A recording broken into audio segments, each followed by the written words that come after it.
Yee, yee, yee, yee, yee, yee, yee.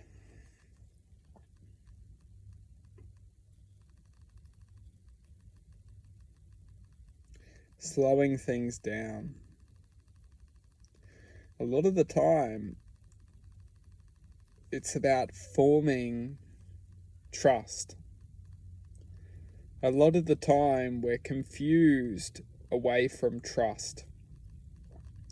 And when we're confused away from trust, we can't formulate the ability to slow things down. Sometimes we're very much encouraged to listen to the thoughts, because what essentially happens is that our thoughts are contaminating our potential. And when we start to listen to our thoughts, because maybe sometimes the thoughts are so evil that the thoughts are true, and there is no trust. That's the problem. The thoughts are true. For example, if we make a mistake at work, we made a mistake, it's true.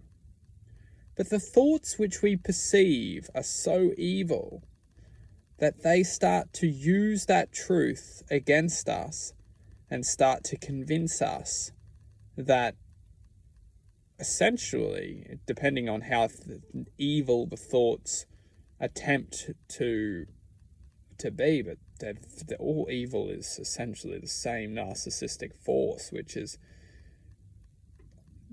horrid.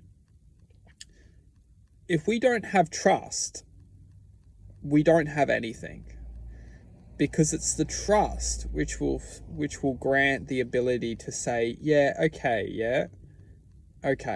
yes, okay, I'll do my best to learn from this experience, and I'll do my best. That's all. That's trust. Trust in understanding that I will treat this with all the respect that I can use to be able to move forward, and being able to trust not just in myself, but in the ability for life to grant the ability for me to learn. Because that's what we are. We're here to learn, and we're here to move forward and trust in the ability to learn. Because essentially that's all we're here doing. We're learning and remembering that we have the ability to learn and trust.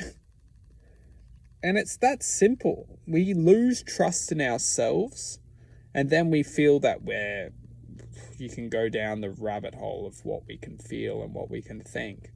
But the ability to stay on the surface is essentially just the ability to trust. And when we're trusting, we're learning how to really trust ourselves. By trusting in life, we're trusting ourselves. It's that simple, but our minds don't allow it to be that simple. Our minds want to think about all the things that could potentially happen in the future, and all the things that have happened in the past, which is essentially keeping us stuck in the paradigm of just utter disgrace. Because when we're not present, or we're stuck in the past, and we're stuck thinking about the future, we're in a state of disgrace, really, because we're afraid, we're worried, we're stressed, we're anxious. Trusting is the ability to put the foot in the door. The door will always try and close itself to the light, to the answers, to the truth, to the higher realms of love and acceptance, and learning to say, no, that's okay, like, this is okay, this is life, we'll be able to learn from this. The door will close, and then darkness will appear, and we'll get stuck in the darkness for however long we eventually move out of the clouds. But eventually, the light will shine again. And once we feel the light, we can trust again, and we can just learn to blow any clouds away that are trying to prevent us from ultimately sustaining a consistent state of self-trust and self-love and self-acceptance.